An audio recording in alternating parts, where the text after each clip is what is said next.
Assalamualaikum warahmatullahi wabarakatuh. Alhamdulillah allazi hadana lihaza wa ma kunna linahtadiya laula an hadanallah. Asyhadu an la ilaha illallah wa asyhadu anna Muhammadan abduhu wa rasuluhu allazi la nabiyya ba'dah. Allahumma sholli ala Muhammad wa ala alihi wa ashabihi ajma'in. Radina billahi rabba wa bil islami dina wa bi Muhammadin nabiyya wa rasula. Amma ba, yang saya hormati bapak-bapak dan ibu-ibu jamaah pengajian rahimakumullah, puji dan syukur kita sampaikan kehadirat Allah Subhanahu wa taala yang telah menganugerahkan banyak nikmat di dalam kehidupan kita. Mudah-mudahan kita menjadi abdus syakur, hamba yang senantiasa mensyukuri sekecil apapun nikmat Allah yang telah Allah anugerahkan kepada kita. Karena hanya dengan mensyukuri nikmat Allah lah Allah Subhanahu wa taala akan memberikan banyak tambahan kenikmatan di dalam kehidupan kita. Selanjutnya salawat beriring salam tidak henti-hentinya kita mohonkan kepada Allah Subhanahu wa taala agar tercurahkan kepada Rasulnya Nabi Muhammad sallallahu alaihi wasallam beserta keluarga, para sahabat dan semua pengikut beliau yang setia hingga tegaknya hari berbangkit kelak.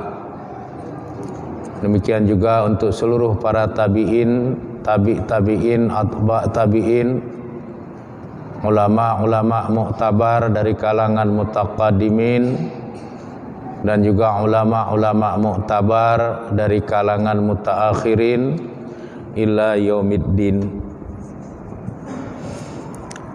Pada kesempatan sore hari ini kita akan mengkaji tentang hikmah Ramadan. Di dalam hadis yang diriwayatkan oleh Imam Muslim dari sahabat Abu Hurairah yang saya kutip di dalam kitab At-Targhib wa Tarhib yang ditulis oleh Imam Al-Munziri juz 2 halaman 125. Rasulullah sallallahu alaihi wasallam memberikan penjelasan as-shalawatul khamsu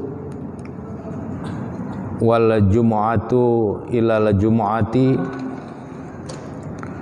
wa ramadhanu ila ramadhana mukaffiratun lima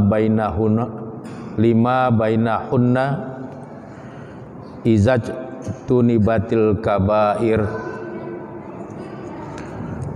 Artinya as-shalawatul khamsu, salat yang 5, mukaffiratun lima bainahunna, menutupi dosa-dosa yang ada di antaranya. Ini artinya pada saat kita sholat dimulai waktu subuh, maka dosa-dosa yang kita lakukan setelah subuh sampai dengan ketemu waktu sholat zuhur, Allah Subhanahu wa Ta'ala akan menutupi dalam pengertian menghapus dan mengampuninya. Dosa-dosa yang kita lakukan ba'da sholat zuhur sampai sebelum sholat asar, Allah Subhanahu wa Ta'ala juga menutupi dalam pengertian menghapus dan mengampuninya. Sholat-sholat yang kita lakukan setelah sholat asar sampai dengan kita tegakkan sholat maghrib, dosa-dosa yang kita lakukan di antara setelah sholat asar sampai dengan sebelum sholat maghrib, itu ditutupi oleh Allah Subhanahu wa Ta'ala dalam pengertian dihapus dan diampuni. Begitu juga dosa-dosa yang kita lakukan setelah selesai sholat maghrib sampai sebelum kita menegakkan sholat isya, Allah Subhanahu wa Ta'ala menutupi dalam pengertian menghapus dan memaafkan dosa-dosa kita.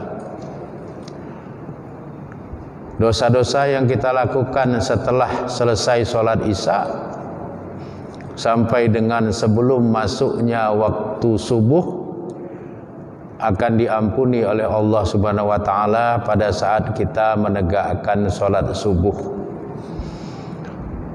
Dengan demikian, para hamba Allah yang istiqomah dalam menegakkan sholat 5 waktu yang wajib bagi mereka itu, mereka diibaratkan orang yang tidak punya dosa.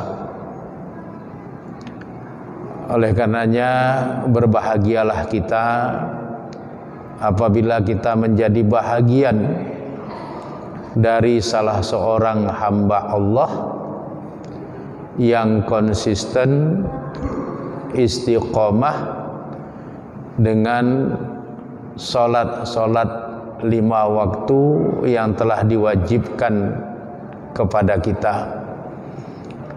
Karena dengan sholat 5 waktu itu, dosa-dosa yang kita lakukan diantaranya ditutupi dalam pengertian dihapus dan diampuni oleh Allah Subhanahu wa Ta'ala. Sehingga apabila sholat kita itu benar dalam pengertian kaifiat atau tata cara, niatnya betul-betul lillahi ta'ala dan orientasi tujuannya untuk mencari ridha Allah, maka sholat-sholat yang kita lakukan yang telah mampu menghilangkan dosa-dosa kita itu akan mencegah berbagai macam perbuatan keji dan mungkar yang berpotensi lahir dari diri kita. Sehingga Allah mengabarkan kepada kita, inna sholata tanha anil fahsya'i wal munkar. Sesungguhnya sholat itu mampu mencegah perbuatan keji dan mungkar. Sajadah pendek yang kita bentangkan akan mampu mengontrol sajadah panjang dari berbagai macam dinamika kehidupan kita. 15 menit sholat yang kita tegakkan mampu memanage, mengatur, mengelola dan menata 23 jam 45 menit dari sisa waktu kita yang lain. Begitulah hebatnya as-shalawatul khamsu, salat yang 5 yang telah diwajibkan oleh Allah Subhanahu wa taala kepada kita selaku hamba-hambanya. Kemudian Rasul juga bersabda, wal jumu'atu ilal jumu'ati mukaffiratun lima bainahunna. Antara satu Jumat ke Jumat berikutnya mampu menutupi, dalam pengertian menghapus dan mendapatkan pengampunan dari Allah Subhanahu wa taala. Sehingga sebagai orang-orang yang beriman, jangan pernah tanpa uzur syar'i kita tidak menegakkan ibadah salat Jumat. Jangan sampai tanpa uzur syar'i kita tidak hadir ke majelis Jumat. Karena hadirnya kita ke majelis Jumat untuk menegakkan salat Jumat secara berjamaah membuat dosa-dosa kita antara Jumat yang sedang ditegakkan dengan Jumat yang telah berlalu 1 minggu sebelumnya, semua dosa-dosa kita akan tertutupi, dalam pengertian dihapus dan diampuni oleh Allah Subhanahu wa taala. Sehingga ghirah, api semangat kita untuk terus menegakkan ibadah-ibadah wajib dan juga ibadah-ibadah yang disunatkan menjadi menggelora tanpa ada kegoyahan sedikit pun di dalam diri kita. Kemudian Rasul bersabda, wa ramadhanu ila ramadhana, antara satu Ramadan ke Ramadan berikutnya mukaffiratun lima bainahunna, menutupi dalam pengertian menghapus dan mengampuni dosa-dosa yang ada di antara keduanya. Sekarang kita berada dalam kandungan bulan Ramadan 1442 Hijriah. Setahun yang lampau kita berada pada Ramadan 1441 Hijriah. Dengan sampainya kita ke dalam bulan Ramadan 1442 Hijriah, maka dosa-dosa kita yang berada antara interval bulan Syawal tahun 1441 Hijriah sampai dengan kita masuk ke dalam bulan Ramadan 1442 Hijriah, itu semua sudah ditutupi, dalam pengertian sudah diampuni, sudah dimaafkan, sudah dihapus oleh Allah Subhanahu wa taala.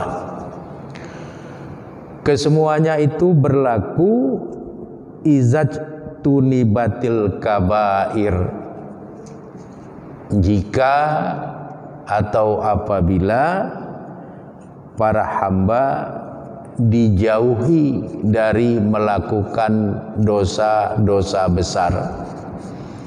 Karena dosa-dosa besar tidak bisa mendapatkan pengampunan dari Allah Subhanahu wa taala secara begitu saja, melainkan harus melalui suatu proses yang disebut dengan proses bertaubat, dengan klasifikasi taubatnya itu adalah taubatan nasuha.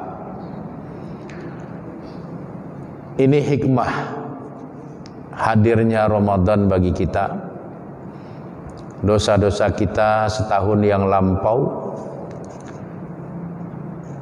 telah dihapus, telah ditutupi, telah diampuni oleh Allah Subhanahu wa taala, sepanjang kita tidak melakukan al-kabair, sepanjang kita tidak melakukan dosa-dosa besar, maka semua dosa-dosa kecil kita sudah selesai di hadapan Allah Subhanahu wa taala.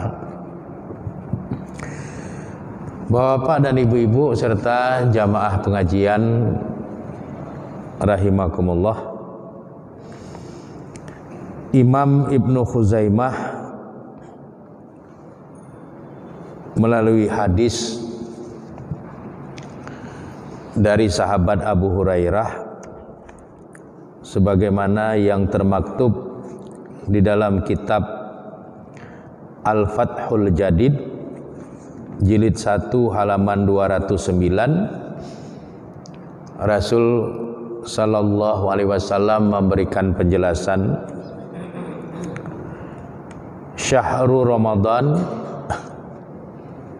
bulan Ramadan itu syahrun kataballahu alaihi siyamahu, bulan di mana Allah telah mewajibkan atas kamu berpuasa padanya. Wasanantu lakum qiyamahu fil lail, dan aku, kata Nabi, telah mensunatkan atasmu qiyamahu fil lail, untuk menegakkan ibadah di malam hari.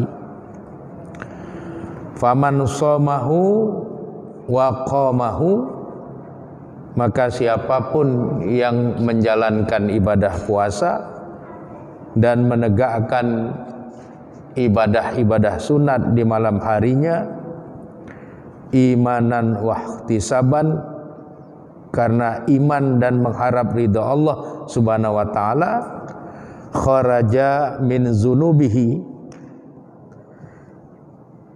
telah keluarlah dari dosa-dosanya, kayaumi waladathu ummuhu, seperti hari di mana dia dilahirkan oleh ibunya. Ini juga hikmah hadirnya Ramadan bagi kita.